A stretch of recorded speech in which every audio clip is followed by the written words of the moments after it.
I love that guy. I did such a great job for him. You know, I just can't believe he got rid of me. You know, what is going on here? It's the end of my life. You know, life's over with. What's up, guys? Sean here with Spencer's Lawn Care. I want to give you guys a real fast rundown of how I start my morning every single day. This is after I get my first 2 cups of coffee in at least, though. Let's go. So the very first thing I do after I get my coffee is I come to my desk and I go ahead and open up my emails. Just like you guys do, I go through and I find out how many estimates we're going to need. A lot of times TQ, since she's up earlier than I am with the kids, she will go ahead and just make out the list for the day for estimates. But what I would normally do if TQ didn't take care of it for me is I would come in here and look through my estimates and figure out which ones are good. Now this one here, Oak Ridge, Maryland, I'm assuming right off the rip, he's probably not going to be needing an estimate, but I will still contact him just to make sure he doesn't have rentals here, apartments here, whatever. You have to follow up all of your leads. First, we start with sticky notes. And then once we go talk to him, check out the jobs, give them their quotes or estimates, and lock the job up. Then they move to our book, okay? Now our book, it takes a second to get put into our weekly book of accounts, okay? So once they move into the book for a month, we realize they're gonna be a long-term customer, then we program them into our computer. Once we're into the computer, basically every week we do a printout of our customers for the week. And then Monday, boom, it prints it out. Here's our list. Tuesday, boom, this is our list. So that is a real quick rundown of how I start my morning every single day. Let's go. Let's go do these estimates, boys. Let's make some freaking money. So I have a lot of stuff to get done here today, fellas. I am not gonna film on all of these estimates. I'm just gonna run through them real fast.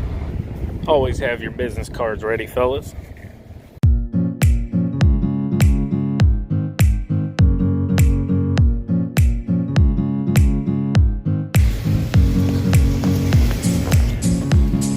Alright guys, real quick simple one. The house isn't big.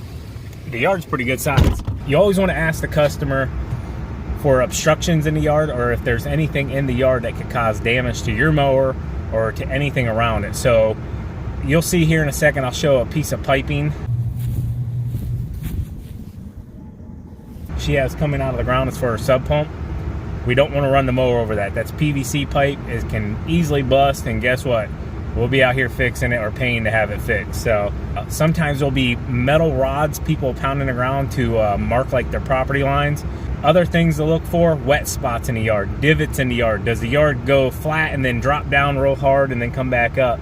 Because what's gonna happen is when you're mowing across that, you're gonna scalp it. Also, they'll give you a lot of info too. Like she told me, the front yard grows really well, the backyard doesn't grow as fast. So that big hill on the side that I showed you, you have to take that into account. She also told me she has a dog. So while I'm out today, I actually have to take the drop hitch back and drop it off at the UPS store.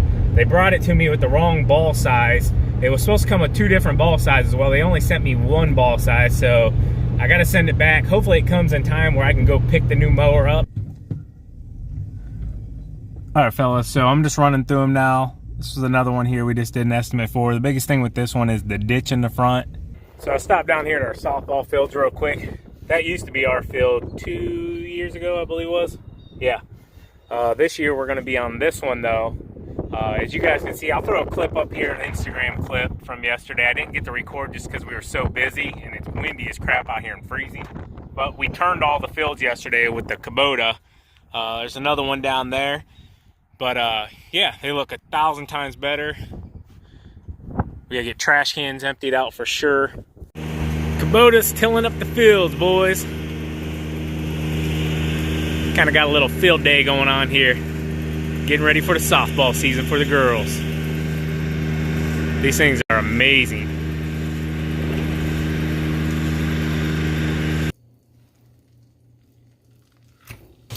Alright guys, so I had a message from a gentleman on Instagram yesterday, and he was just devastated that he had found out that he lost a good account from last year. So I kind of wanted to talk to you guys a little bit about losing customers, and you know, we all go through it basically, and you can't take it personal, guys. This is business. It sucks. It always sucks losing a customer. Yes, it does. 100%. Nobody likes, you shouldn't like losing a customer, because if you're losing customers, more than likely there's probably a reason why you're losing that customer, right? Well, that's not always the case. Not always. Majority of the time there's a legit reason.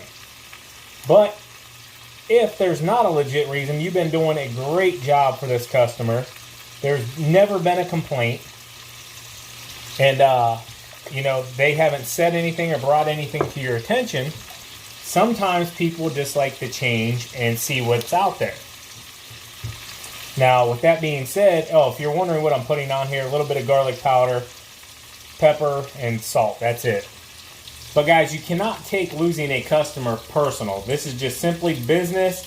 The only thing you can do is if there's a legit reason why you lost this customer, you need to implement changes, okay? If they say, hey, I didn't like the way you were doing such and such. Maybe you weren't changing patterns enough in the lawn. Maybe you weren't trimming good enough. These are all valid things now that you need to take back to your business and say, you know what? I'm the business owner. These things aren't getting done the way I want them to be done. We need to make changes because that's a valid reason to lose a customer over. But sometimes in life, guys, you'll run into a customer that simply has no reason. You haven't done anything wrong. You've been there every single week on time. You have not given them any reason whatsoever that they should fire you. But they still do. Well, long story short, sometimes they just can't afford you guys. And things change. Life changes, You have good years, you have bad years. Income's good one year, the next year it might not be so good. Just like this year, I'll use myself as an example. We had a pretty decent year, and then we did make more money on top of that with snow removal. Now next year, if we go into snow removal and it doesn't snow all winter long, well, guess what? I just lost out on, we'll roughly say $7,000 to $15,000, just a broad band, okay? So now my income level has changed. This can be the same thing for your customers, guys. They can be hairstylists, they can be painters, they can be construction workers, they can be whoever, but maybe their clientele has dropped down a little bit, their income came down a little bit, now they can't take on, that extra $1,000, $2,000, $3,000 a year for lawn care service. So don't always take it personal. Don't always take it as you are not good enough. And you can't do that, guys. I'm telling you right now, if you're beating yourself up, beating yourself over the head, man, I lost his account. Freaking, I love that guy. I did such a great job for him. I just can't believe he got rid of me. What is going on here? It's the end of my life. Life's over with. You cannot do that, guys. There are plenty, I'm telling you right now, plenty more customers all over the world. Anytime I lose an account, what I like to do is I go pick up 3 more.